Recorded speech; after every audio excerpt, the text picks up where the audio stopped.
I'd like you to say hello to my girlfriend, Ginger. Ginger, stand up, honey.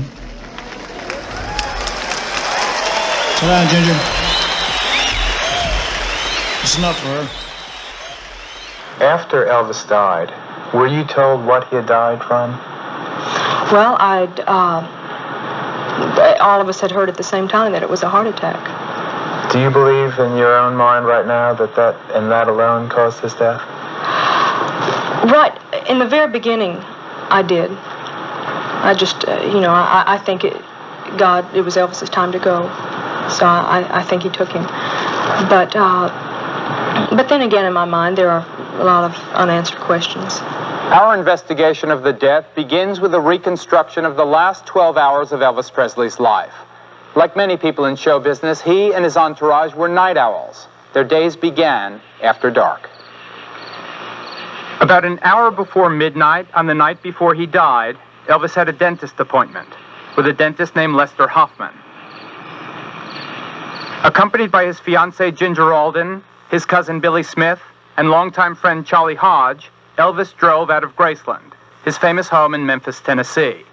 The next day, August 16th, was the scheduled beginning of another concert tour, and Elvis wanted to get his teeth cleaned and 2 fillings replaced before he went out on the road. We returned back to Graceland at about 1:30, and Elvis and I went upstairs, and Elvis turned on the television in his room to relax for a little while. Then Elvis started talking about his tour, and started talking about our wedding plans, and about announcing our engagement at his Memphis concert. Then it was about 4 o'clock, and I asked Elvis if he still wanted to play racquetball, which he had mentioned playing earlier. And he said yes.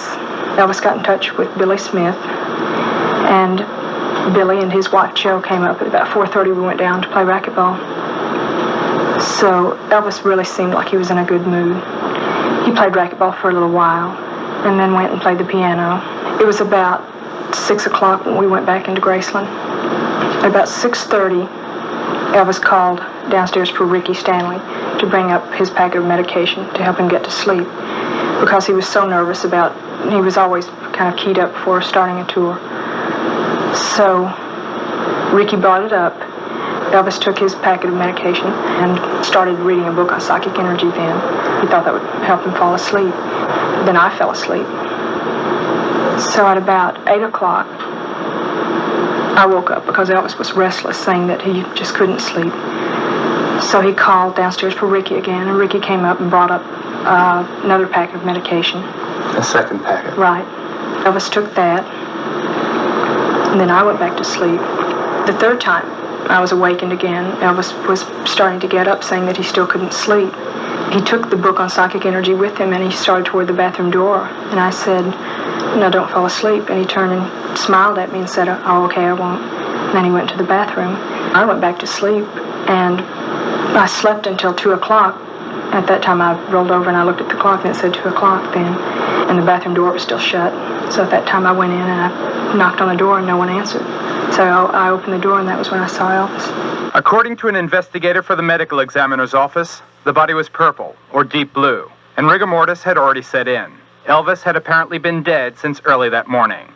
After a flurry of desperate activity, which may have included attempts at mouth-to-mouth resuscitation by members of the Presley staff, an ambulance arrived at Graceland. 2 paramedics from the Memphis Fire Department, Ulysses Jones and Charles Crosby, needed assistance from several of the aides even to lift Elvis onto their stretcher. He weighed between 250 and 255 pounds. The body was rushed to the Baptist Memorial Hospital, where an emergency resuscitation team, similar to the one shown here, worked in vain to revive Elvis. In a very short time, it became apparent the effort was useless. Even at that time, the authorities at least suspected that the death might be drug-related. Dan Warlick, the investigator from the medical examiner's office, received the news of the death from the police. The message to him read, EPOD DOA BMH. Elvis Presley, overdose dead on arrival, Baptist Memorial Hospital. At about 3:30 in the afternoon Central Time, on August 16, 1977, Elvis Aaron Presley, age 42, was officially pronounced dead. It was the lead story on the evening's news broadcasts. It may have been a heart attack, but police in Memphis, Tennessee are also investigating the possibility that Elvis Presley's death this afternoon was caused by a drug overdose. Presley was found unconscious in his mansion at about 2:30, was pronounced dead an hour later. Since the crowds had already begun gathering outside Baptist Hospital, the doctors decided to perform the autopsy there, rather than risk transporting the body to the morgue in the city hospital across the street. The autopsy was performed by approximately 8 doctors on the staff of Baptist Hospital, and it was, in their words, the most painstakingly complete autopsy they had ever done. Item: ABC News has learned that no immediate discovery was made of any disease or injury which could have caused Elvis's death. His heart was indeed enlarged and muscular, and there was significant blockage of the arteries. But according to 2 doctors present at the autopsy, serious heart disease was still years away for Elvis Presley.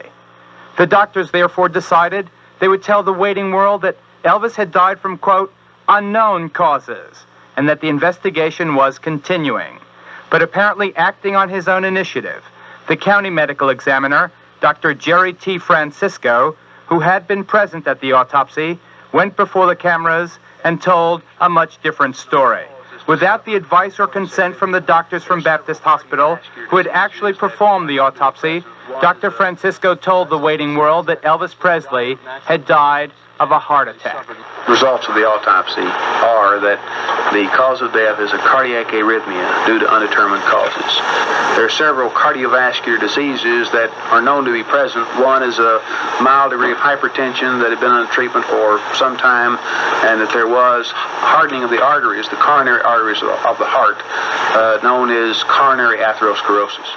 To the millions of people who knew the man and his music and loved it, people like me, Dr. Francisco's announcement brought almost a sigh of relief. Elvis Presley was dead, but while that was terrible, at least he had died of natural causes. At least the king had not followed in the melancholy rock and roll tradition of Janis Joplin, Jim Morrison, Jimi Hendrix, and all the others. But did Elvis really die of a heart attack? Sometimes the truth hurts. Our investigation indicates he did not. We'll tell you the real story of how and why he died after this. You know that song, I Really Don't Want to Know? You can sing it. Oh, is that right? Oh, how many arms I've and hated to let you go. How many? I tell you what, drop down. Go down. Drop it down. Oh, how many arms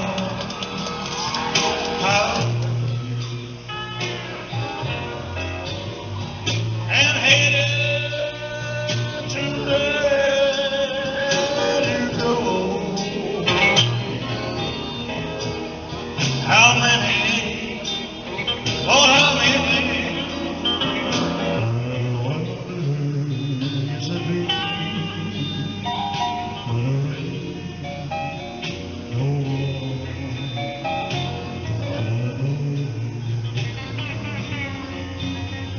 And how many lips I've kissed you and said your soul.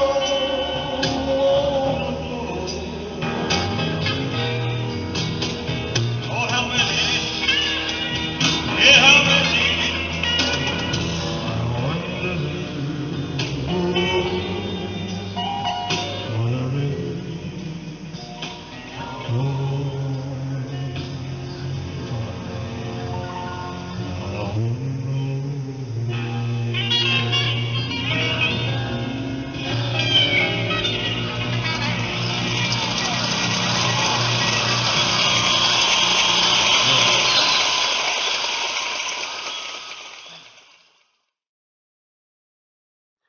Geraldo Rivera has completed an extensive investigation of the death of Elvis Presley and the mystery surrounding it.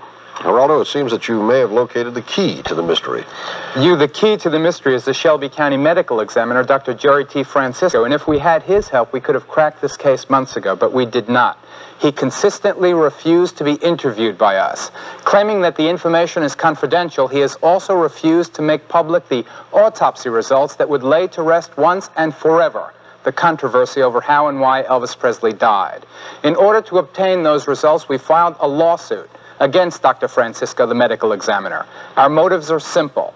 Based on the evidence you're about to see, we believe there's been a cover-up. Item. As far as we can determine, no member of the staff of Baptist Hospital, including Dr. Eric Muirhead, the internationally known pathologist who headed the autopsy team, has ever agreed with Dr. Francisco, the medical examiner's conclusions. They have never said that Elvis died of natural causes. Maurice Elliott, spokesman for Baptist Hospital. We never confirmed them, and we were not able to disagree with them either because of the fact that we are required to maintain the confidentiality of these records as a private patient as they now stand.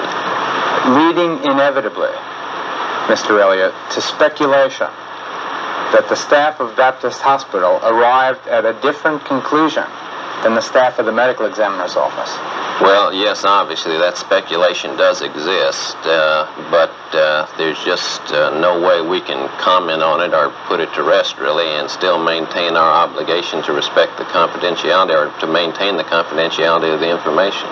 But there is one doctor who was present at the autopsy who did consent to talk with us on the record. His name is Noel Florendo, and he was an assistant to Dr. Muirhead. Dr. Florendo was called in on the autopsy because he's an expert in the use of the electron microscope. Working now at another hospital in Memphis, Dr. Florendo had the courage to tell us what really happened in the autopsy room. Remember, Dr. Francisco is the Shelby County medical examiner who announced Elvis had died of a heart attack, but Dr. Muirhead is the man who actually supervised the autopsy. Dr. Florendo, in your medical judgment, was there any evidence that Elvis Presley died of a heart attack?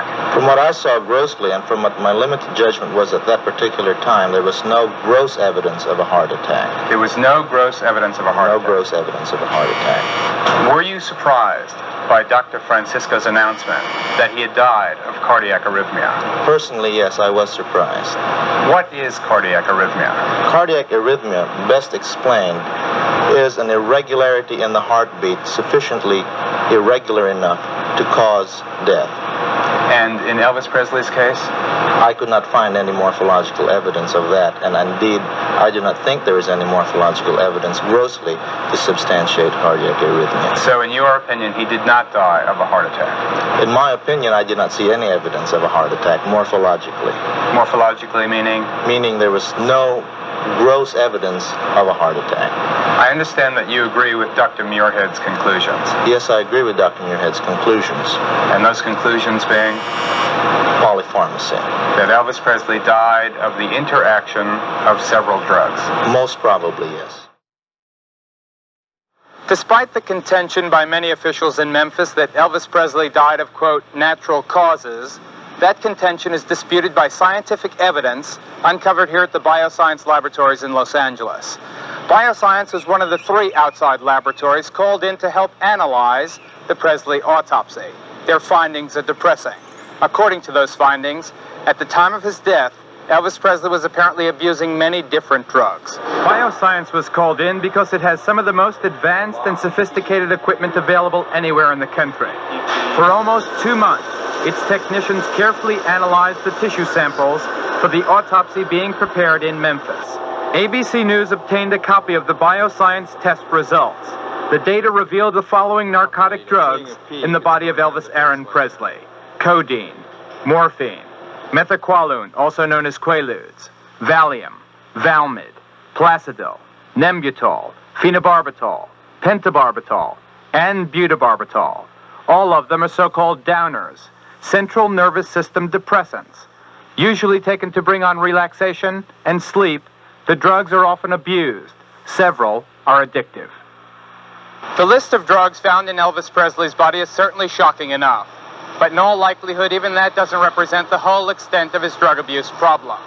ABC News has learned that shortly after Elvis's body was brought here to Baptist Memorial Hospital, the contents of his stomach were pumped out. And although the contents of the stomach are generally considered of vital importance in pinpointing the cause of death, they were destroyed in this case, without ever having been analyzed. Given all we know now about Elvis Presley's drug abuse problem, it's reasonable to assume that vital evidence was therefore destroyed. Evidence of whatever drugs Elvis had taken shortly before he died. What we've so far been unable to determine is whether that evidence was destroyed intentionally or merely through neglect. In October of 1977, 2 months after Elvis was found dead in his bathroom at Graceland, word of the drugs found began leaking to the newspapers in Memphis. To quiet the spreading rumors, Dr. Jerry T. Francisco held another press conference. Shelby County Medical Examiner Dr. Jerry Francisco told reporters that the conclusion of his 2-month autopsy into the death of Elvis Presley is that the entertainer died of a heart attack and that drugs were not a contributing factor. The cause of death has been ascribed to hypertensive heart disease and coronary artery heart disease as a contributory factor. Dr. Raymond Kelly of Bioscience. When we undertake to do this sort of analysis, we do it in the most thorough and conclusive way as we possibly can. And we don't rush ourselves. We utilize every analytical technique we have available, and that includes some of the most sophisticated methods anywhere in the country. What about in a case with medical legal implications? We exercise more care in that sort of analysis than anything else that we do, because it has potential legal significance. How about the Elvis Presley case, specifically? How was that treated here? Well, that's the most important medical legal case we've ever had. And so we, if anything, exercised even more care in the analysis of those specimens than we would normally exercise. How do you respond then to the criticism by Dr. Francisco and others that the results found here at Bioscience could be discounted?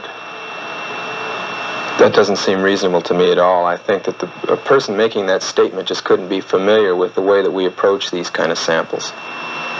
As you know, Doctor, we have obtained by independent means a chart, a table that lists the drugs that were present in Mr. Presley's body at the time of death. How sure are you that those numbers accurately represent the levels found in Mr. Presley's body at the time of death?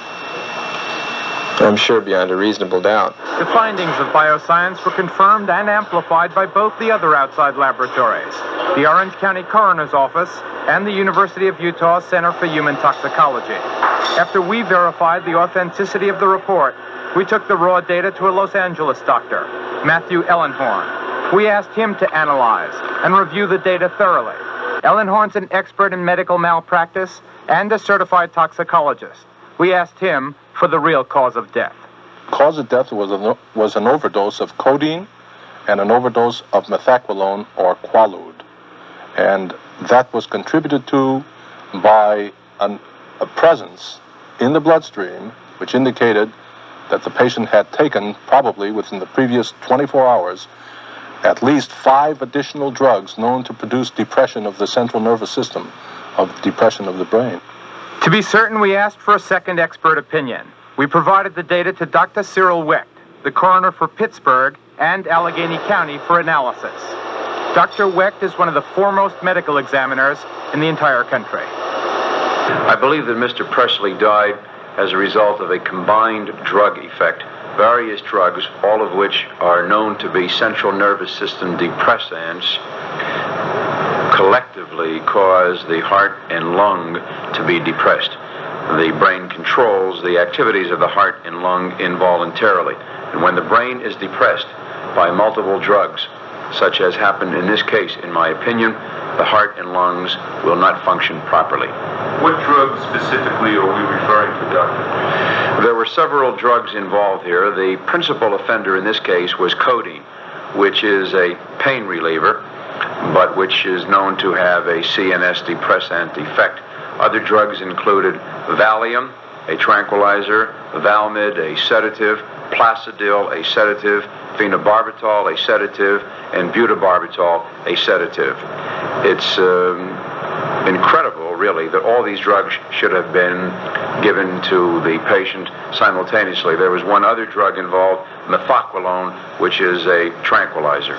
Knowing now about the laundry list of drugs, our investigative team decided to track down some of the people who knew Elvis best. David Stanley was his stepbrother. David also worked at Graceland as a security man and personal aide to Elvis. Listen to me, David. This is very important. You personally witnessed Elvis Presley abusing drugs on many, many occasions, almost daily. 3 times a week. I'd work a day, Ricky'd work a day, 2 other guys would work. So that's about 2 to 3 times a week. But every time you were on duty? Every time.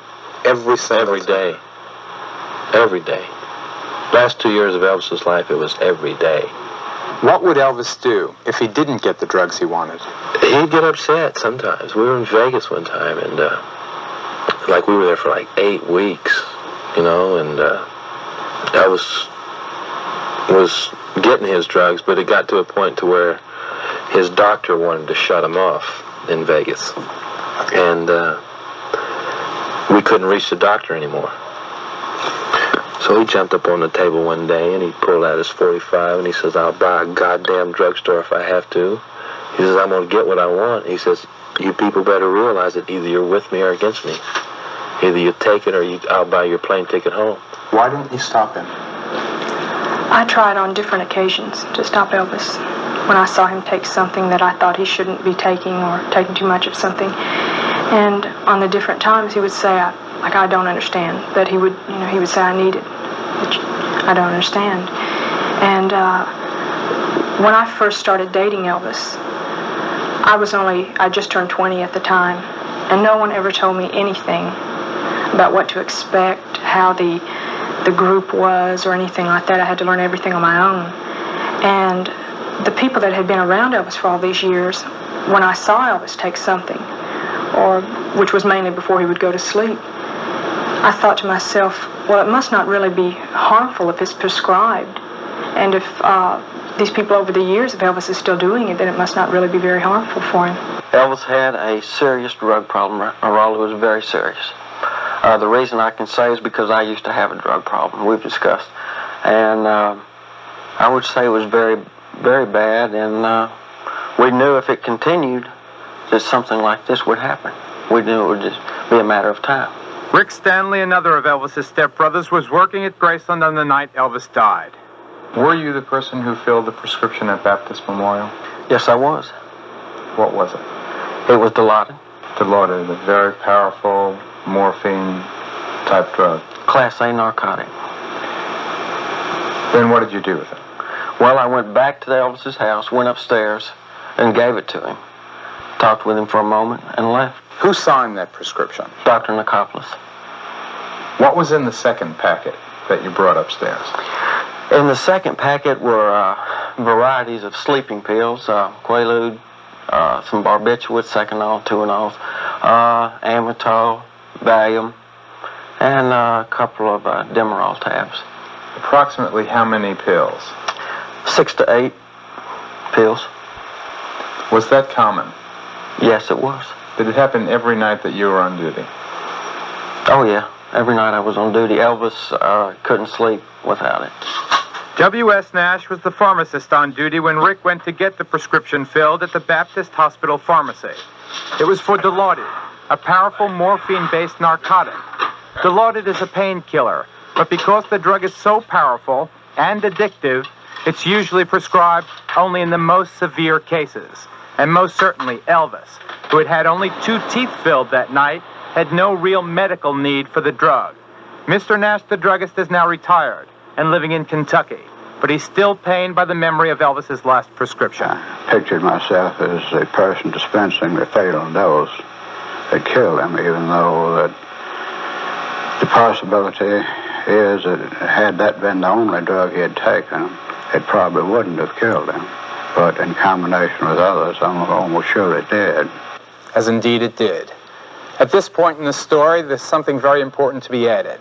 Elvis Presley was certainly no street addict. The drugs which destroyed his world and which finally killed him were all prescription medicine.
me golden throne to me. Go ahead, Rose. You two can make it, really. I need to You two feel can make it. Get down there. What? Dan will come over and take it. Let me see. I went to lay them on this. Have binoculars to see how deep. Just where I fit into your mystery. Never thought I needed help before.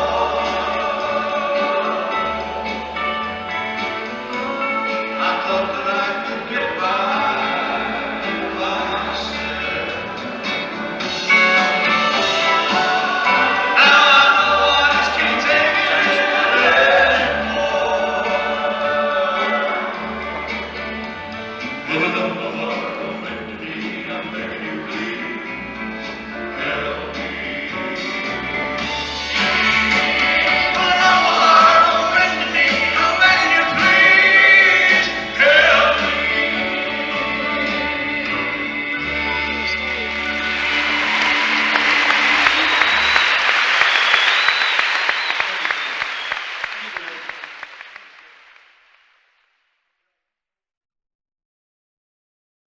Tonight, 2020 is presenting the results of an investigation by Geraldo Rivera into the death of Elvis Presley. We've established that Elvis Presley was dependent on drugs prescribed by his own doctors who were supposed to help him, but who may have helped him destroy himself. Geraldo. There were doctors in Los Angeles, in Las Vegas, and of course in Elvis's hometown, Memphis, Tennessee. But how did it happen? How could the world's most popular entertainer be allowed to kill himself with prescription medicine? Didn't these doctors know what was going on? Couldn't they stop him? Didn't they care? We believe we have some of the answers. The doctors that wrote the prescriptions, in my opinion, contributed 70% of his early demise. I don't think anybody should die at 42. John O'Grady is a retired police officer who once headed the narcotics detail of the Los Angeles Police Department. Now a private detective, O'Grady frequently worked for Vernon Presley, Elvis's father, finding out who was supplying his son with drugs. There were several investigations between 1969 and 75, concerned primarily with Elvis's life on the West Coast. In your opinion, should his attending physicians have noticed the fact that he was abusing these drugs? He'd either have to be a retarded alligator not to notice that, or a totally incompetent medical doctor. In your opinion, did the doctors therefore contribute to Elvis Presley's death? Was Elvis Presley murdered, in a sense? I think anyone that's abandoned and given something that causes their death for whatever reason is murder. Now, I'm not saying first degree, premeditated, but it's a degree of murder. It's negligence. There's negligent homicide. It could be the same thing. If you go to a bar and the bartender serves you 25 drinks in a row and you die there, somebody's guilty of your death. That's negligent homicide, which is another term is murder. And you think the parallel to the Elvis Presley case is very similar, except the bartender is a professional bartender, the doctor's a professional physician. Jack Kelly, who once headed the Los Angeles office of the Drug Enforcement Administration, is now a private detective who worked with John O'Grady on the Elvis investigations. He could get whatever he wanted anytime he wanted it. Most of them that I found were only too anxious to give it to him. How so? Tell me a little bit more about that. Well, for a variety of reasons. For one thing, there's doctors who, through carelessness or irresponsibility, will get their patients addicted. And there's doctors who do it for monetary gain. And there are doctors, dentists, who do it because they're starstruck. You find that particularly out here in Hollywood. And unfortunately, Elvis was a victim of all three. What about Max Shapiro? Max Shapiro was a source of supply for Elvis, unquestionably. You're sure of that? Yes, I'm positive of it. Dr. Max Shapiro, who asks everyone to call him Dr. Max, is at the very least a highly unusual dentist. Aside from the fact that he makes frequent house calls, the dentist also has the reputation in Hollywood of being a Dr. Feelgood, who makes his patients feel good by prescribing them narcotics, whether or not there's a medical need for the drugs. How would you respond to being called a Dr. Feelgood? Dr. Painless would be all right. But if I worked on a patient, they would never have pain. That was one of my very, very strong attitudes. I myself am afraid of pain. And I understand what a patient goes through. I've been lied to by doctors. They told me things wouldn't hurt. And they treated me, and it did hurt. Did you make sure that Elvis suffered no pain? Yes, of course. As all patients. Outside the office after the interview, we decided to ask Dr. Max for just a quick glance inside the metal case he always carries with him on his so-called house calls. You wouldn't let me peek inside there, would you? No, because I have narcotics in there now and things. So I don't like to have it open and displayed. I don't like people even know where I keep things because I've been robbed. But there are narcotics in there now. Yes, there are narcotics in there now. We did manage an earlier look inside Dr. Shapiro's case. It contained between 15 and 20 bottles of various narcotic drugs. There were no dental tools. You ever hear of Dr. Shapiro, Max Shapiro, the dentist from Los Angeles? Oh, yeah, I know who Max Shapiro is. I know him very well. Were you ever physically present when he was giving drugs, passing drugs to Elvis? I sure was all the time. And to me also. Tell me about it. Well, Max gave Elvis anything he wanted. He was like the rest of most of the doctors, just gave him any kind of medication he wanted, volunteered it. Like what? Well, barbiturates, some narcotics, amphetamines, things like that. Quaaludes? Oh, yeah, Quaaludes. Elvis was never a drug taker, and he never took drugs at all. The only thing he took was sleeping pills just to sleep, just like everybody else, I guess, in his field. But I've never known Elvis to take any hard drugs whatsoever. While in Las Vegas, Elvis's principal doctor was Elias Ganem. Speaking on the night Elvis died, Dr. Ganem told the interviewer that his famous patient did not abuse drugs, and certainly not drugs prescribed by him. Rick Stanley remembers it differently. Well, Elias was no different than the rest. You know, Elias did the same thing. Now, I'll say, Elias, to me, seemed like he cared for Elvis. But, you know, after a while, he fell into it like the rest of them and just was giving him whatever he wanted, whenever he wanted. Were there any doctors that said no to Elvis Presley? Not that I know of. And I was around him for a long, long time. Not that I know of.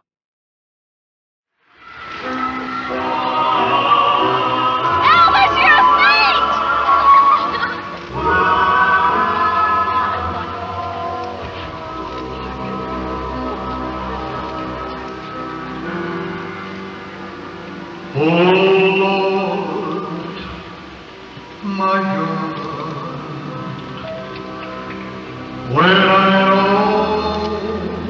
awesome wonder consider all the world's thy hands have made, I see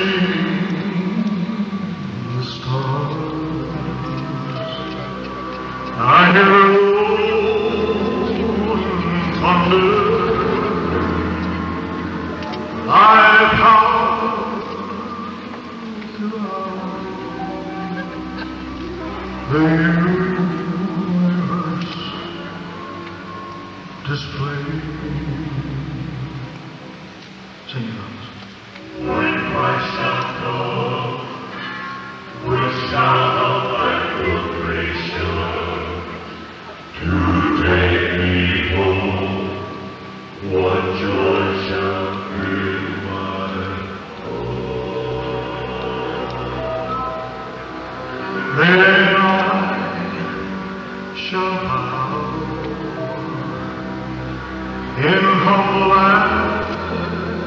adoration, and there proclaim,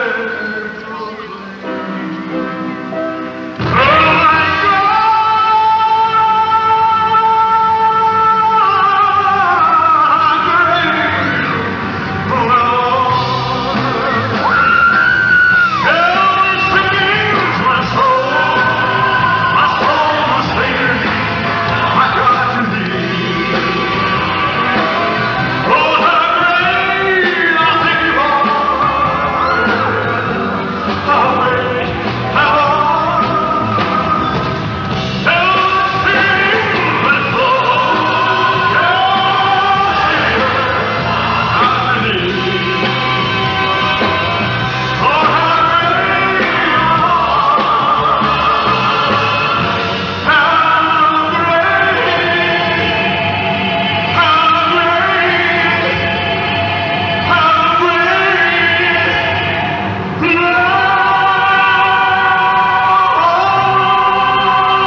Thank you very much. Thank you.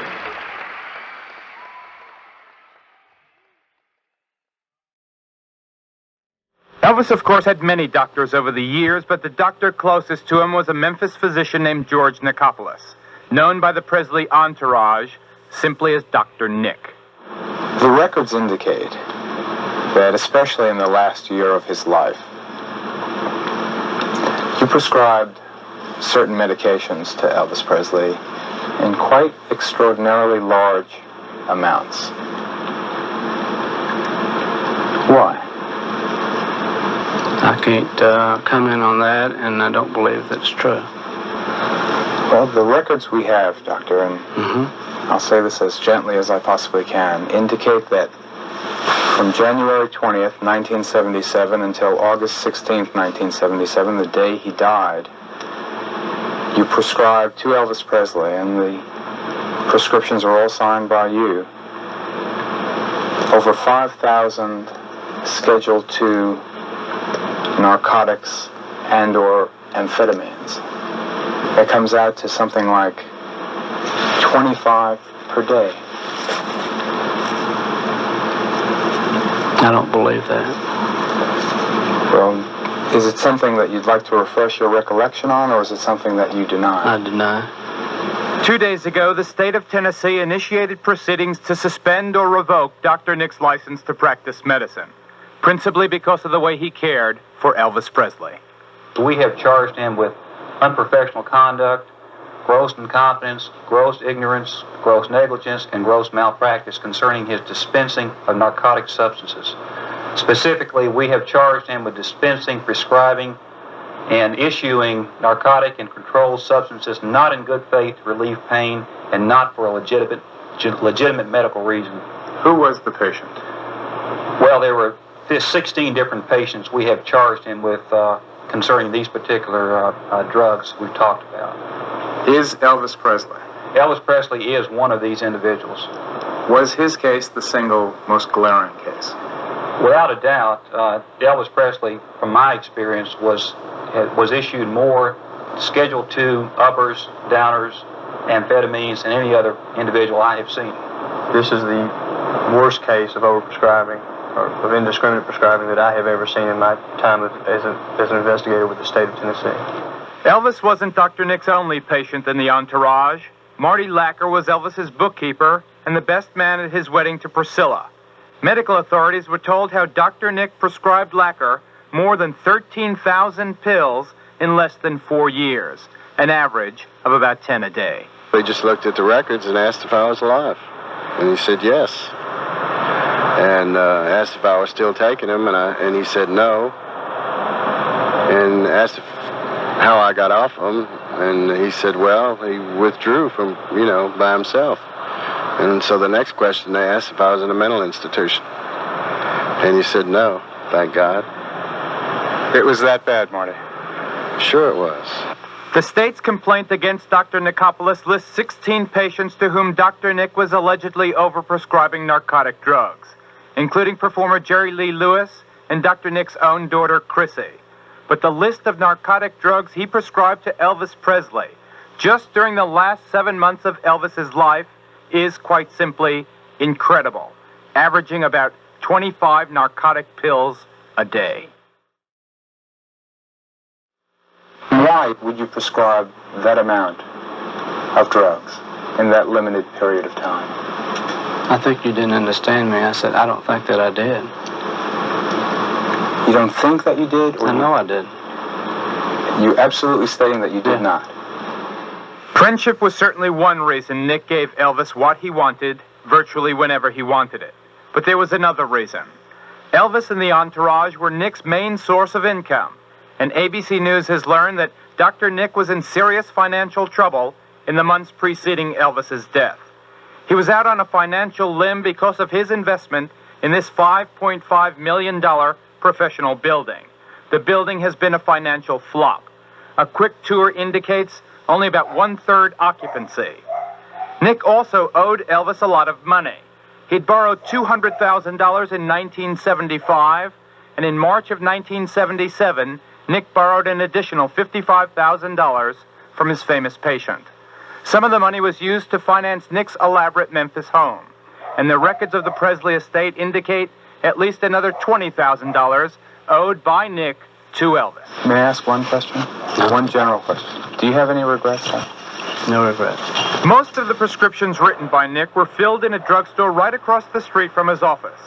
Jack Kirsch is the pharmacist who filled Elvis's prescriptions, totaling more than 5,300 pills in just 7 months. More than 600 pills on the day before Elvis died. Yes, possibly in my own mind I would question this thing, but I never questioned the doctor. In light of what happened to Elvis Presley, do you have any regrets? I fill prescriptions. I did not give the drugs to the patient. I gave the prescriptions to the doctor. No, I don't have any regrets. You were just following orders. I was following orders. Only following orders. There are a lot of people who have a lot to answer for, and they will. We'll be back after this.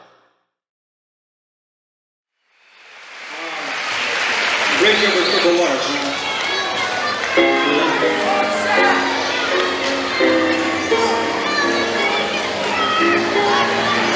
When she's in karate, go there and I'll show you something. When you will be feeling small, when tears are in your eyes, I will come. I'm on your side. Oh, time is right. And friends just can't refine her like a bridge over trouble. Wait a minute. These microphones are supposed to pick the very lowest, softest tones out. You're not hearing it. Let's change the microphone here. Get it.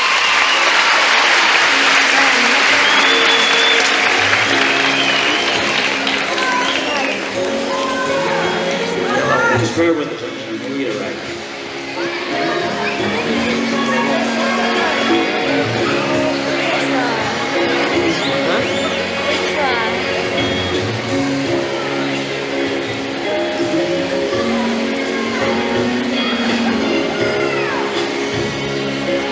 Try this son of a bitch. See this son of a bitch.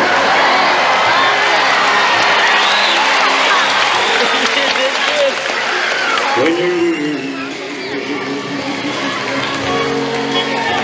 feeling small, when tears are in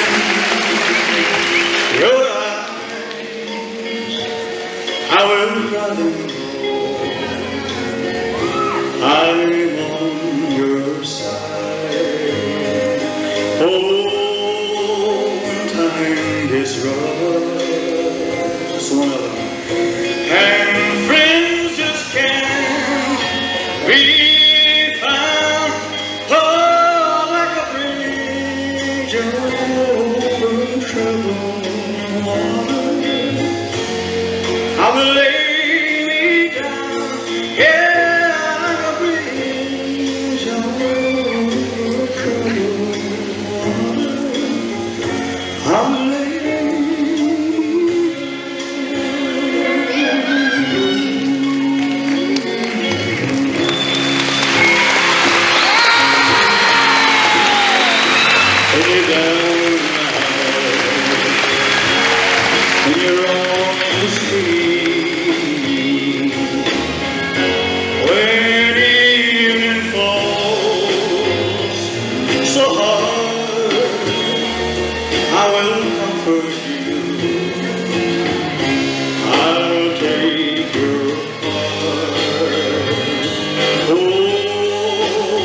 darkness falls.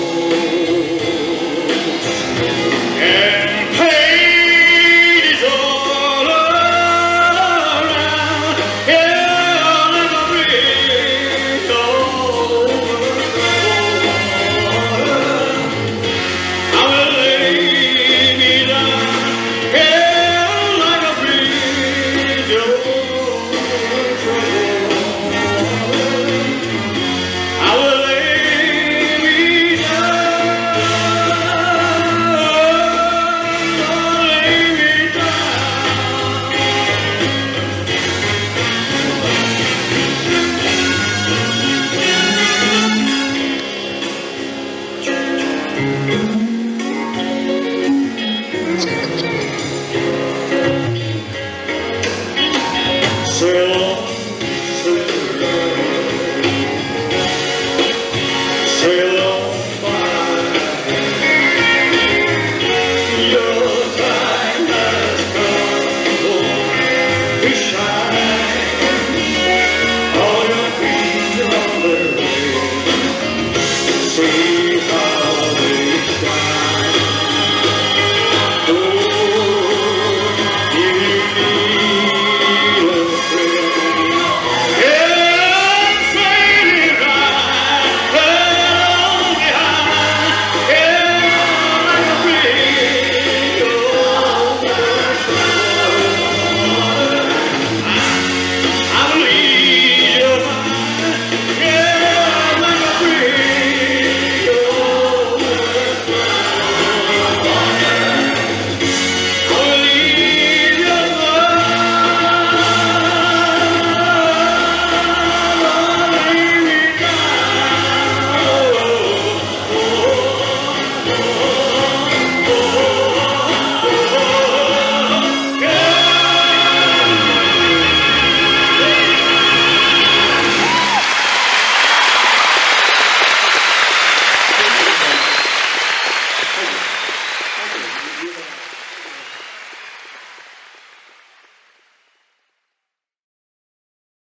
Official investigation of the death of Elvis Presley, at least insofar as we've been able to determine, must rank among the worst, most unprofessional investigations of this type ever made. For whatever reason or motive, essentially no real effort was ever made to truly unearth the circumstances of Elvis Presley's death. It seems almost as if the city of Memphis itself just did not care to know the truth about the death of its most prominent citizen. Consider, if you will, the following points. Item: no real police investigation was ever made. At 9 in the evening on the same day Elvis died, before it was medically or scientifically possible to know for sure why or how he had died, the Memphis police declared this case closed. Item: Dan Warlick was the man in charge of the medical examiner's investigation. Dr. Jerry T. Francisco, his boss, claimed Warlick had made an extensive search for drugs at Elvis's home, Graceland. In fact, Warlick admitted to us that he had never searched the house trailer of Graceland's resident nurse, the house trailer where all the drugs were kept. Item: Elvis's stomach contents were destroyed without ever having been analyzed. Item: there has never been a coroner's inquest. Item: the Shelby County District Attorney was never officially notified or asked to determine if there were any violations of criminal law. Item: no attempts were made even after the toxicology reports were completed to find out where Elvis had been getting all those drugs. Item: all the photographs taken of the death scene, all the notes of the medical examiner's investigator, and all of the toxicological reports allegedly prepared by the medical examiner are missing from the official files. Item: officials of the county government believe there's been a cover-up. The Elvis mystique completely pervades the Memphis area. And if there are individuals who are so concerned with the mystique that they do not care to know the truth, then I feel that somewhere along the way, someone has to take it upon himself to see that the truth is brought out. But you definitely feel there's a cover-up. I'm positive about that. The question is not, did he die because his heart stopped? Of course he did, but why did his heart stop? Why did he have an irregular heartbeat? That's the question that needs to be determined and needs to be made available to the public. Because Elvis Presley meant so much to so many people, it's easy to understand the desire to keep the best memories intact. But the public also has the right to know the truth, the right to know if we've been deceived, the right to make up our own mind. And regardless of the ultimate conclusions as to why he died, his death will never diminish or taint the enormous contributions he made during his life. He was one of a kind. He was a phenomenon. He was the king of rock and roll. For the last 2 years, I've made it a point to ignore the rumors of Elvis's drug abuse, and I even got angry at the people telling the stories, but they were right. It was true. By the end of his life, Elvis Presley had become a medical addict. The one positive thing about this report came this morning when the Attorney General of Memphis and Shelby County, Hugh Stanton, told us that finally, 2 years after the fact, he's going to conduct a criminal investigation of the death of Elvis Presley. A criminal investigation of the doctors who gave him the pills that killed him. And there's a heavy irony in the fact that the desire to preserve Elvis's whole life caused a community and a nation of fans to be unwitting participants in what impeded an early investigation and full disclosure. And allowed these doctors to go on doing business as usual. Right. Thank you, Geraldo. On your own conclusion by now about whether Elvis died of a heart attack or drug-related problems. ABC's 2020 program took a look into that question tonight.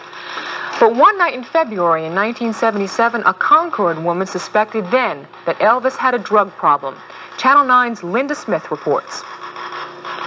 Collecting Elvis memorabilia is something many fans do, but what the fan who lives in this trailer found was quite disturbing.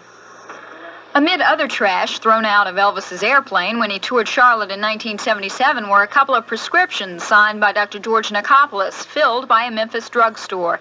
Barbara Childers retrieved the paraphernalia as something to cherish, but it shocked her. One of the drugs is for a nervous condition. It's a downer, a strong depressant.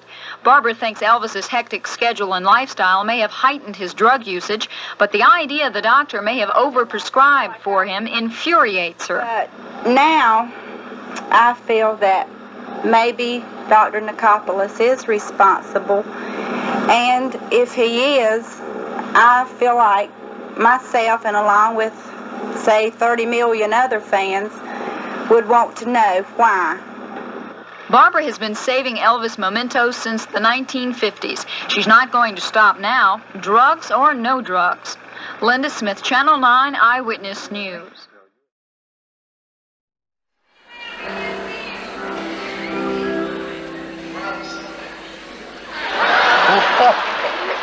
What about talking about the son of a bitch?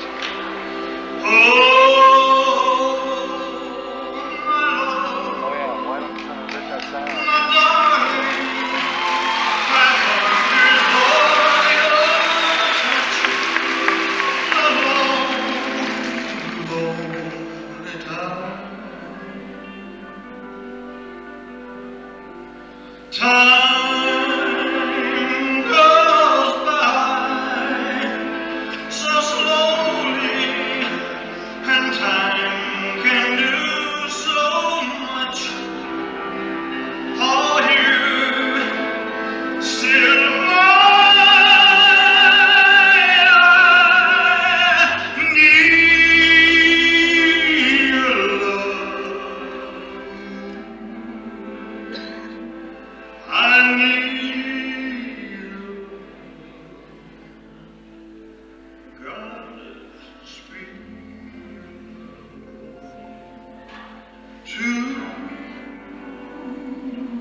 this music open. He had something these kids were looking for, and he definitely, man, he opened that door. He did it. But when it comes to rock and roll, and it comes to, with the rhythm and blues flavor, because Elvis shook them hips like he was doing that rhythm and blues, and people loved it. Al Green makes his own kind of Memphis music. I think Presley had a influence on everybody's musical approach.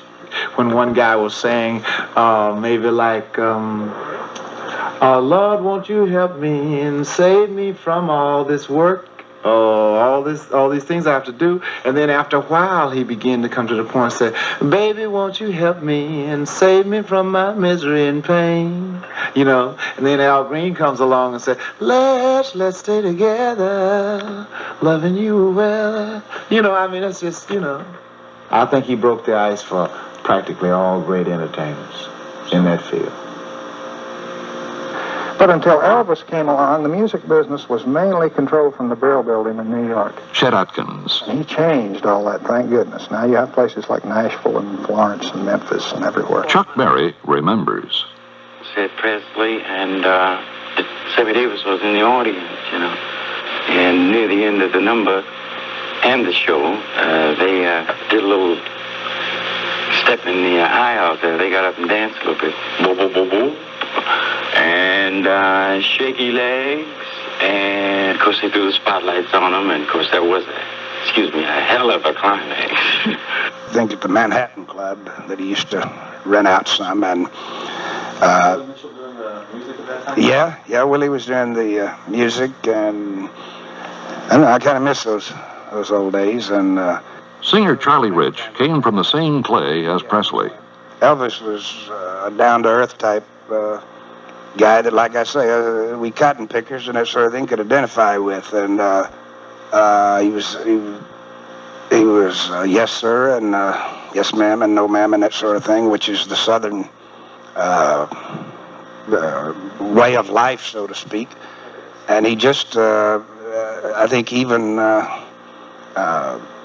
you know, when he was 40 years old, he was still saying yes sir and no sir and that sort of thing. We all respect him for that reason, as well as from the standpoint of living pretty close to the guy.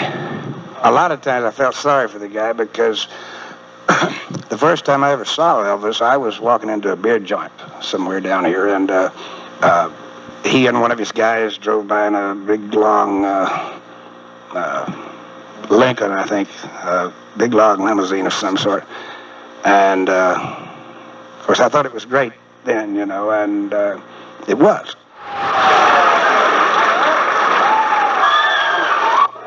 First of all, I plead innocent of all charges. I take vitamin E.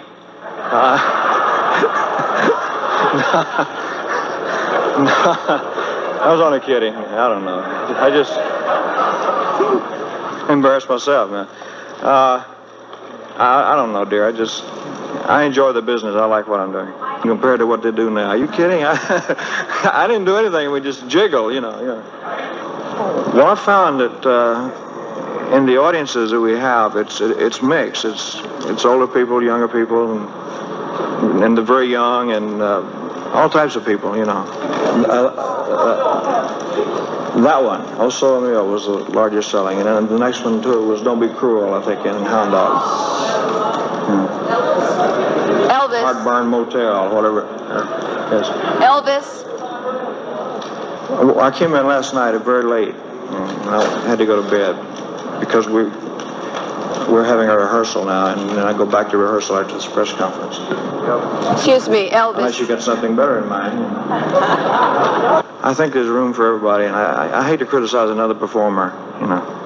But I'll take songs from anywhere, you know, or from anybody if they're good. It doesn't have to be in my company. It could be just completely an unknown person, or just anybody that writes a song. If they can get it to me, if it's good, I'll do it.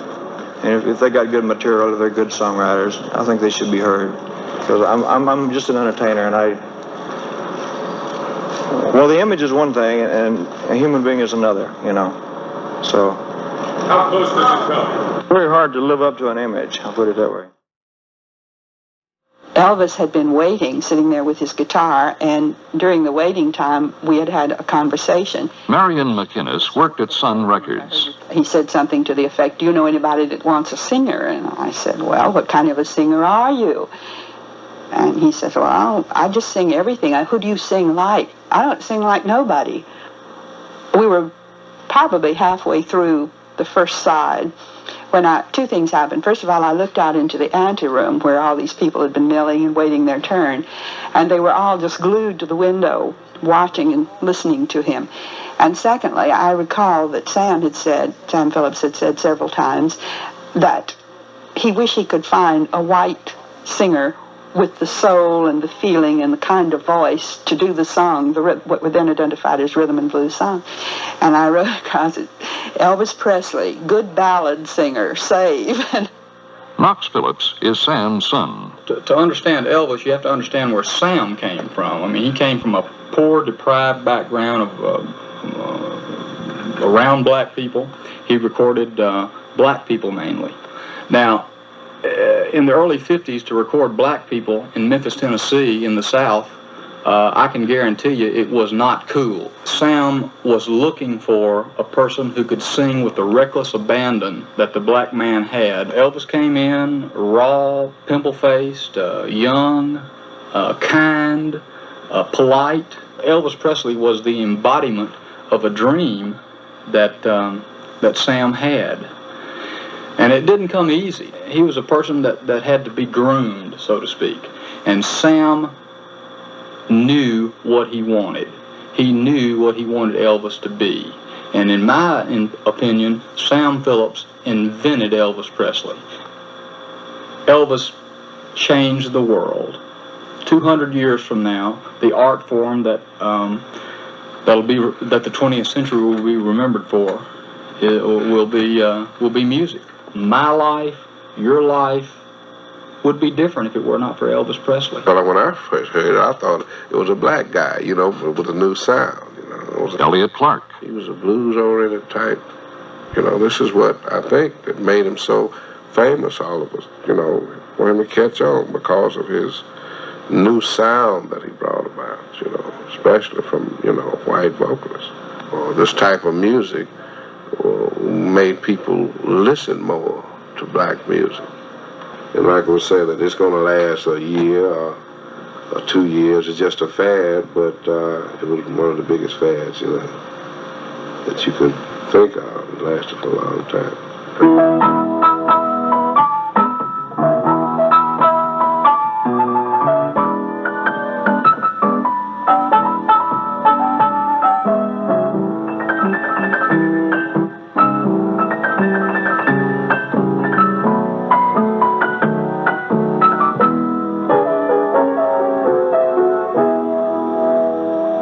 Floyd Kramer recorded with Elvis. When I hear the record shoot that I've done 20 years ago, I can recall, the studio and how it was, and it's a special moment. It's like a recorded part of history. It was exciting. He came in, and I guess, as best I remember, like they had the song already picked out of what he's going to do. And we just went in there and listened to it and made up an arrangement as we went, The kids, the young people, his age and younger, could relate. It was like they found their own thing, and he was talking their kind of music, and it was something they felt like they discovered, too, a part of them. I took Elvis by his hand and slowly pulled him on stage. Slowly. And I said, "Ladies and gentlemen, Elvis Presley. And never in your life have you seen such a surge of black faces all converging on that stage at the same time." Rufus Thomas caught the Presley appeal early. Now, prior to that the radio station, WDIA, was not playing any records of Elvis Presley. But after that night in the auditorium, Elvis Presley's record was played on WDIA. And I was the first one to play, and I think at one time the only black disc jockey to play Elvis's music. I know of only one other person that would have had that kind of a magnitude, that would just tend to pull people to them like that. Just that kind of magnet, just just draw them in. The only other was Martin Luther King. J.D. Sumner is head of the quartet that toured with Elvis. How close would you consider yourself to Elvis? It varied quite a bit. Sometimes we were pretty close, and then sometimes we were pretty wide apart. But I knew him before he became famous or popular, because he would come to our gospel concerts. He lived in the housing project. He would come to the concerts, and at times I would slip him in the back door because he didn't have enough money to come in the front door. When did you start playing with him? 1971. We started touring with him and toured with him until his death. I didn't really believe it until I saw the body of Elvis in the casket. The colonel has pulled some tough things on publicity. The colonel, I think, is the smartest manager, the smartest promoter that's ever lived, and it just hit my mind that he had gone a little too far this time. That Elvis really wasn't dead. That after a while we would find out that it was a publicity stunt, which would have been the publicity stunt of all times.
Just think of the place, and you don't think of it as being morbid or anything. You think of it as being alive and full of life and music. It was just kind of a fantasy world.